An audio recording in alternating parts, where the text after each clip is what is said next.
We'll be going through a couple of video calling applications during this presentation. So to make a video call, you must choose an app that all the participants either have or can download with their device. The examples we will be covering are Google Hangouts, Google Duo, Skype, Zoom, what we're using right now, FaceTime, and WhatsApp.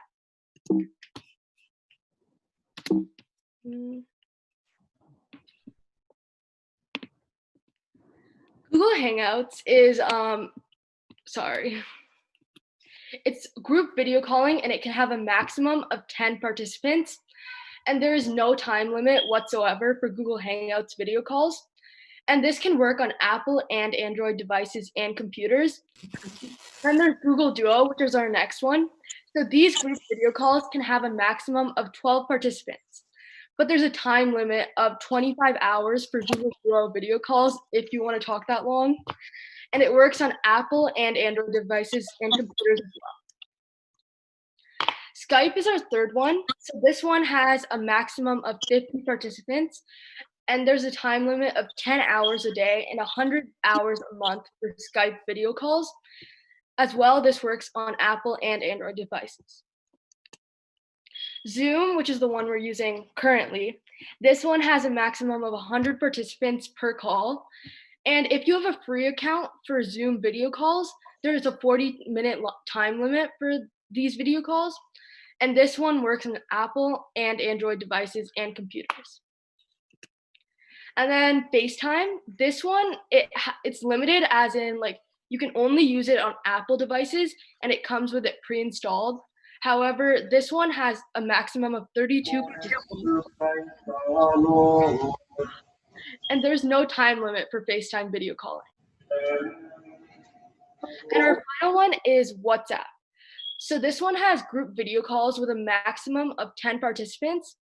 And there's a time limit of about 1 hour, though it's not exact for WhatsApp video calls. And it works on Apple and Android devices and computers. So we're going to talk about downloading a video calling app today.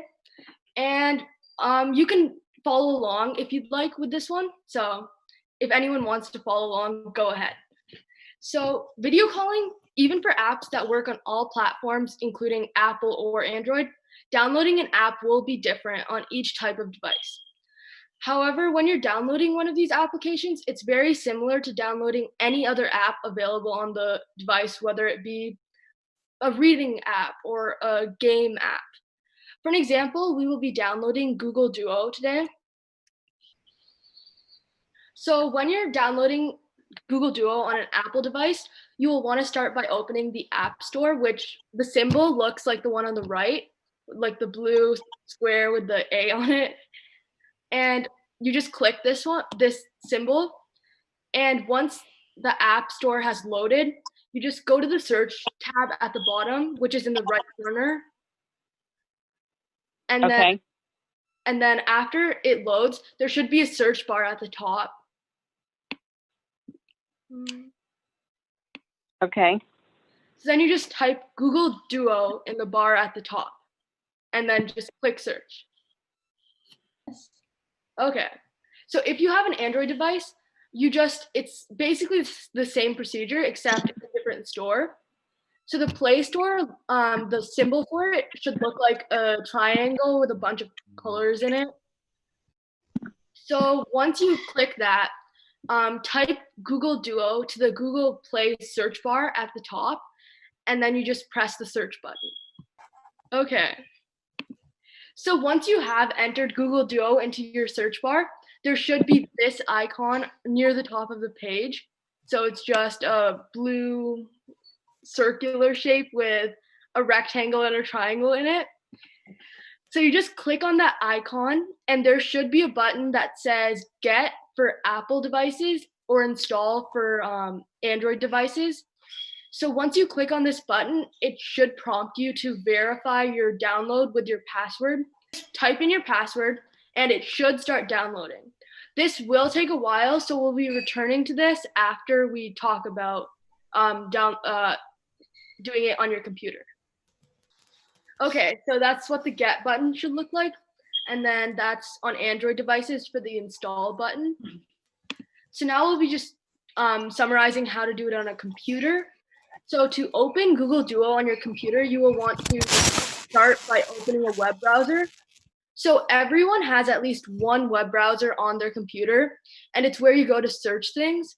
So some common examples are Microsoft Edge, Firefox, Google Chrome, and Safari. So on the computer, Can you repeat those again, please? of course. So these are just common web browsers. So there's Microsoft Edge, Firefox, Chrome, and Safari. Safari is typically on Apple computers, so you should have at least one of them. They're just where you go to search things. So on the computer, Google Duo is not actually a downloadable application like it was on the phone. Instead, it runs online in your browser. So to open Google Duo, you just open your web browser and type duo.google.com into the search bar. So once you've typed that in, you can just press enter and it will take you to that website. So once we have that website open, we can finally start using the website. So after you click try Duo for web, there will be a screen with the search bar in the middle, with a search bar in the middle, sorry.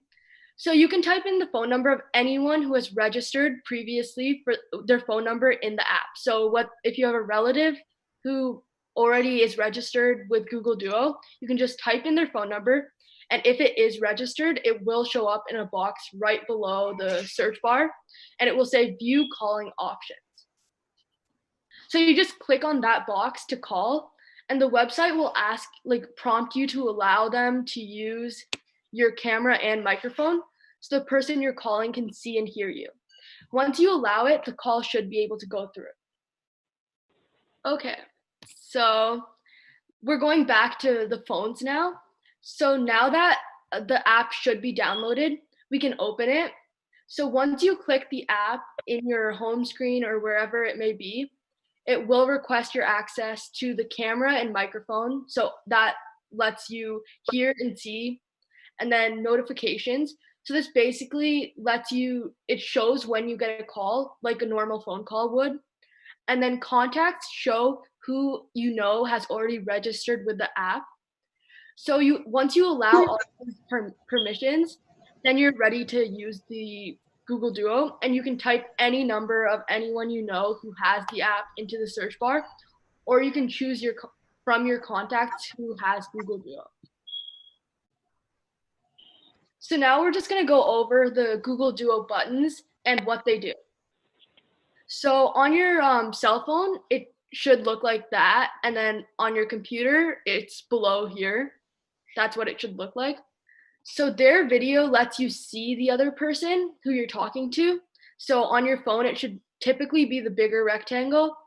And however, this can change, but it should typically be that. And then on the computer, it should be the middle rectangle.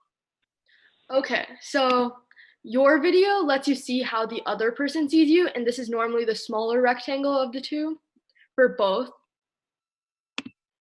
Stop video lets you stop sending your video so they can no longer see you. And it's just in the left corner on your phone, and it's just in the top for the computer. Mute microphone lets you stop sending sound, so they can see you but they can't hear you. So it's right here on cell phones, and then at the top for computers. End call is basically what you click when you're hanging up the call. So that's just at the bottom. It's the red upside down phone on the phones, and then it's the end call red button on the computers as well. So full screen mode is limited to your computer only, and that lets you enter or exit full screen. So if you'd like the video call to take up your entire screen, you can just click that button, which is at the top, and it's the rightmost button. And then video orientation is as well only on your computer, and it's up to you. It's your preference, and it can make your video wide or long, whatever you'd like it to be. You can experiment with that if you'd like it bigger. Yeah. Flip camera is what you can use, and it's on mobile phones only, and it lets you switch your camera view between front and back. So if I'd like the person to see my face, I can keep it at the front camera. But if there's something behind my phone that I'd like them to see, I can switch it to the back camera. And then settings and display just lets you adjust your video settings. There's a bunch of different options for your video settings. And for the phone, it's the 3 dots in the right corner. And for computers, it's at the top right corner. Okay, so that concludes our presentation.